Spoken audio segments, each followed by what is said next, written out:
Hello guys, welcome back again for another parcel unboxing. It is a toy na nabili natin kay Sir Christian Carl Cibolato from Baguio City. Si Sir Christian Carl, legit seller yan guys. And nagpo-post siya ng mga collectible toys. Check nyo yung Facebook page niya and follow his post para tignan nyo kung ano yung nahanap yung toy. May mga collectible si Sir Don, 1:50, meron siyang 1:76, meron siyang US variant doon na toy. And si Sir Christian is we have common group na member kami like Baguio Diecast Marketplace and Diecast Petal Toy Collectors Philippines. So legit na seller yan guys, so follow nyo na siya and check his post, baka andun yung hinahanap nyong toy. Okay, so ang nabili natin kay Sir Christian Carl is isa siyang Mercedes-Benz na HK Club Jockey Horse Float Truck. Ayan, okay. So ito yung parcel ni Sir, very secured. Open na natin to guys. Okay, anyway, this is a part 1 no guys kasi very limited lang ang time natin today. Gagawa natin to ng actual na review as soon na magkaroon tayo ng time para gumawa ng videos. For now, let's unbox this muna, itong parcel ni Sir. And tignan natin kung ano yung laman talaga nito, kung what it's gonna look like. Pero ako may idea na ako guys kung ano to, kung anong size nito or yung scale. Kasi indicated na to, this is a 1:76 scale. Ang brand nito guys is Tiny City. Yon. Pero this one na Tiny City brand is very special and kikwento ko sa inyo kung bakit naging special tong toy na to. Okay? Okay. Buksan na natin siya. Teka, atras tayo guys ha. Ayan.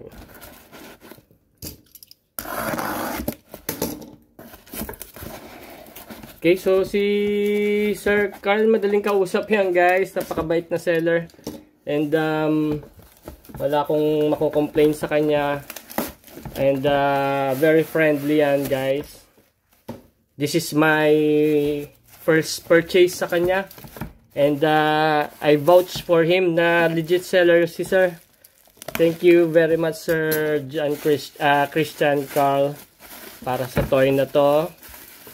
And you know, this pineflex ko yung mga legit seller guys kasi you know, very important sa ating mga buyer yan kung kanino dapat bumili para iwas tayo sa mga you know, bogus and yung mga fake bookings nga ganon. Yan na siya guys. Ang init sa kamay. Yan. Ang ganda no guys. Okay, so etong ano na to, truck na to is Mercedes to guys. Kaya lang wala akong makitang details sa web kung anong klaseng Mercedes to kasi to merong Atego, you know, merong yung mga malalaking truck nila. And etong brand nito guys is Tiny City. 1:76. This is number 138 na Tiny City. Mercedes-Benz HK Jockey Club Horse Float Truck. Yun. 1:76 scale. 2018 model. Okay? Yan. Ang ganda. May acrylic box guys. And mint condition. Nakikita ko mint condition siya. Okay. So, kaya ako nasabing special tong toy na to guys no? Kasi nag-check ako sa web nito. Yung number 138 same siya pero box lang siya. Yan, like yung sa picture na yan. So this time itong ganung model na to, ito ay naka-acrylic and meron siyang tawag dito parang printed yata, parang grass. Ang ganda tignan guys, may bahay siya. Okay, so ito palang ito palang truck na to, itong particular toy na to is it is a limited edition. It is a 2012 year-end countdown collection o collectibles from sold by mga horse racing club It is a souvenir, guys, from BIP Club. No, kaya ako nasabing special siya. Kasi makakabili ka nito, guys, talaga. Pero yung naka-box lang.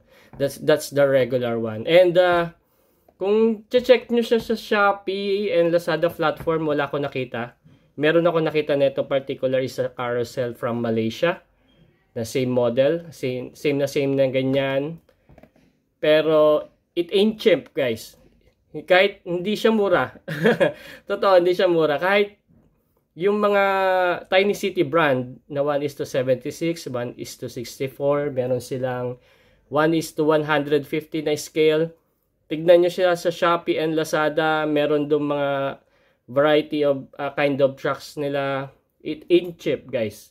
Believe me, hindi siya mura. I can't tell you o kaya disclose kung magkano yung the amount that I spent for this, pero just look for Shopee platform and yung mga maliliit na trucks na doon na regular trucks, it ain't cheap. So believe me. Okay, so this is very rare and very, what you call this, limited edition, guys, na Mercedes. And bigyan ko kayo ng tip, itong truck na to, ang tawag niya dito is Jockey Club horse float truck. So meaning, guys, this particular truck is being used to transport horses. So itong mga niya na yan, mga pintuan niya, nabubuksan yan, guys. Nakita ko na sa YouTube yan Nabubuksan yan, tatlo yan. Nabubuksan mo siyang ganon and may horse sa loob ng mga figures. So it is showing na itong truck na to, at nakakita tayo ng picture sa Google ng actual truck na ganito. Yan. Ito pala, by the way, guys, this is a scale model. Meron talagang actual na truck na kamukha neto. Yun, kaya ako siya nagustuhan. So, thank you very much, Sir Christian. Till next time, till next transaction, meron pa akong target dyan sa store mo. And hopefully, we can arrange or we can negotiate. No? Pero, PPM na lang kita, sir, because meron pa rin tayong mga parating na unang transaction, magde-negotiate tayo dyan. Okay? So, meron din akong friend from Laguna interested sa mga items mo. So thank you very much, sir. Till next transaction tayo. Okay, guys. So, if you like more of this, just follow my page, my TikTok, my Facebook, and YouTube account. HCE_hobby yung page ko, and nag-upload ako ng mga diecast toy review ng mga toys. And if you more like of this, just watch out for the part 2 of this toy truck. And mingi ako na apology sa inyo, hindi ko may diretso sa toy review kasi very limited lang ang time ko today. So I'll see you next video now, guys, and goodbye.